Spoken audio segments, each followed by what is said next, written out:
Hello everyone, চলে এসেছি নতুন একটা ব্লগ নিয়ে। চলো আজ কাশ্মীর ঘুরে আসি।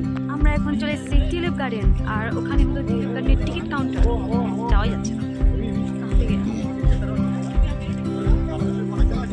এখান থেকে আমাদেরকে টিকিট কাটতে হবে। টিকিটের প্রাইস কত আমি দেখাচ্ছি। টিকিটের প্রাইস চলে এসেছি টিউলিপ গার্ডেনে। এখানকার অনেক সুন্দর ভিউ আপনাদেরকে দেখাবো। কাশ্মীরকে যে কেন ভূস্বর্গ বলা হয় সেটা কাশ্মীর না আসলে তুমি বুঝতে পারবে না। স্বচক্ষে না দেখে তুমি সত্যি বুঝতে পারবে না যেটা তুমি বাস্তবে দেখছো। এত সুন্দর আর এত অপূর্ব দৃশ্য যা অন্য কোনো জায়গায় দেখতে পাওয়া খুবই মুশকিল।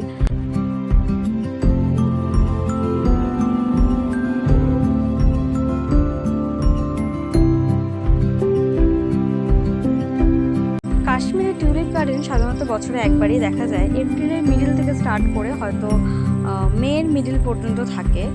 এত সুন্দর ফুল যা অন্য কোনো জায়গায় দেখতে পাওয়া মুশকিল। এবং শুধু টিউলিপ নয়, আরও অনেক ফুল গাছ রয়েছে। চেরি ব্লসম ছিল, আরও অনেক রয়েছে। হাফ ফুলের আমি নামই জানি না, বাট এত সুন্দর ফুল দেখেছি মানে মন জড়িয়ে যাওয়ার মতো। কাশ্মীরের টিউলিপ গার্ডেনের ভিডিওতে আমি যতটা সৌন্দর্য দেখাতে পাচ্ছি, বাস্তবে তার থেকে অনেক অনেক গুণ সুন্দর, যা সত্যিই দেখে মন ছুঁয়ে যাওয়ার মতো।